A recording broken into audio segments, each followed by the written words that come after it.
तो Russia said कि emergency circumstances के अंदर they can use the nuclear weapons against the enemy Nations. हालांकि यहाँ पर इनके फॉरेन मिनिस्ट्री की अगर आप स्टेटमेंट देखेंगे तो उन्होंने ये कहा कि इनका जो डॉक्ट्रिन है that is of no need to use nuclear weapons until and unless they are provoked. अगर कोई ऐसी सिचुएशन होती है जिसमें रशिया की सिक्योरिटी को थ्रेटन किया जाता है तो यहां पर रिटेलिएशन के तौर पर या अपने आप को डिफेंड करने के तौर पर जो न्यूक्लियर वेपन्स है उनका इस्तेमाल इमरजेंसी सिचुएशन के अंदर किया जा सकता है, इमरजेंसी सर्कमस्टेंसेस के अंदर किया जा सकता है। यहां पर फॉरेन मिनिस्ट्री ने एक और भी स्टेटमेंट दी जो कि पॉजिटिव स्टेटमेंट मानी जा सकती है कि कह रहे हैं कि किसी भी तरीके से यूनाइटेड स्टेट्स या नेटो के साथ ये डायरेक्ट कॉन्फ्रंटेशन करने में इंटरेस्टेड नहीं है। नाउ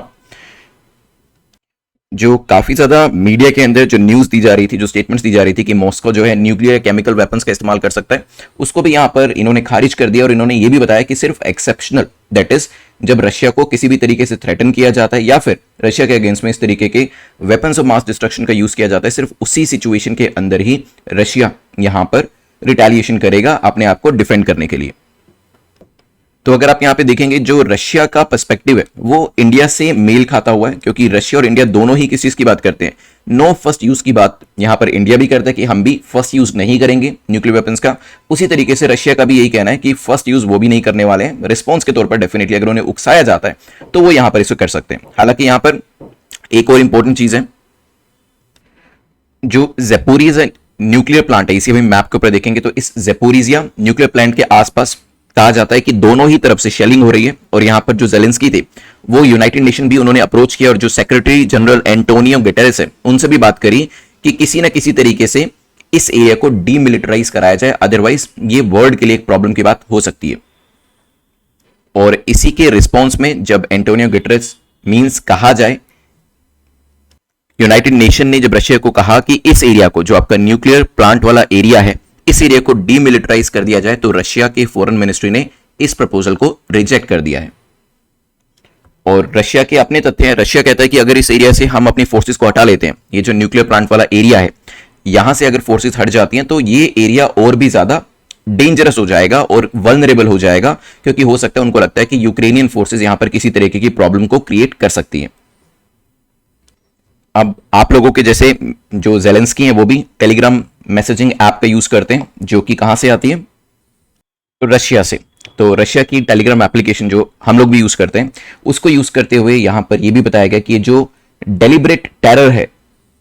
यहां पे जेलेंस्की जो है वो रशिया को बताते हुए कह रहे हैं कि एग्रेसर जो है, अगर वो इस प्लांट के चारों तरफ मिलिटराइज करके चलता है, यहां पर हैवी शेलिंग करी जाती है इस पावर प्लांट के आसपास, तो ये पूरी दुनिया के लिए खतरा बन सकता है। ये चीज भी उनके द्वारा टेलीग्राम एप्लीकेशन के ऊपर कही गई। अभी हम मैप के ऊपर भी देखेंगे ये लोकेशन कहां पर है और कुछ और इंपॉर्टेंट एरियाज जो कि रशिया ने टेक ओवर करे हैं उनके बारे में भी जानेंगे। नाउ वैसे रशिया की बात करें, they control the south bank of huge reservoir, जो यहां पर आपको देखने को मिलेगा। और एक बार मैप के ऊपर देखिए तो ये आपका चेर्नोबिल जो काफी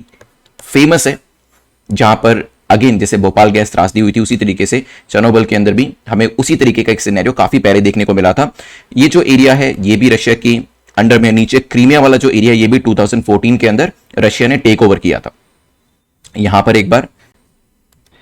ज़ैपोरिज़िया, ये जो एरिया है, इस एरिया को मिलिटराइज किया हुआ है, जो आपका पावर प्लांट वाला एरिया है, जिसमें से यूक्रेन का ये कहना है कि रशियन फोर्सेस को यहां से चले जाना चाहिए। वैसे अगर आप देखेंगे रशिया के पावर प्लांट से मैप के ऊपर दिखाया हुआ है, तो अगर वेस्टर्न साइड पे देखेंगे, क्योंकि काफी सारी कंट्रीज जो है वो यहीं इसके आसपास ही है, वेस्टर्न साइड में आपको ज्यादा पावर प्लांट यहां पर देखने को मिलेंगे।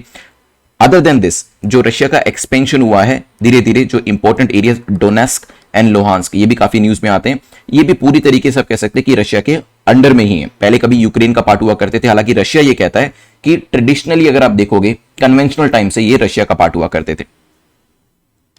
और ये जो सर्कल वाले एरियाज हैं, ये वो एरिया थे जहां पर काफी ज्यादा कॉन्फ्लिक्ट आपको दोनों कंट्रीज के बीच में देखने को मिल रहा है। बॉर्डर एरिया है वैसे तो आप यहां पे देख सकते हैं, बट यहीं पे ही सारी लड़ाई चल रही है दोनों रशिया और यूक्रेन के बीच में। तो बेसिकली न्यूज हमने डिस्कस कर ली है। जो स्टेटमेंट दी गई है वो यही है कि फर्स्ट यूज नहीं करेंगे, लेकिन हाँ अगर प्रोवोक किया जाता है तो यहां पर इस तरीके का एक्सेप्शनल सिनेरियो के अंदर जो वेपन ऑफ मास डिस्ट्रक्शन है वो भी यूज होते हुए दिखाई दे सकते हैं। यहां पर रशिया के द्वारा ये ऑफिशियल स्टेटमेंट दी गई है। जो यूक्रेन है वो ये चाहता है कि जो इनका पावर प्लांट है उसके आसपास से रशियन फोर्सेस को हटाया जाए। यूएन के इंटरवेंशन की बात करी, लेकिन इंटरवेंशन के बाद भी रशिया ने इस चीज के लिए अग्री नहीं किया है।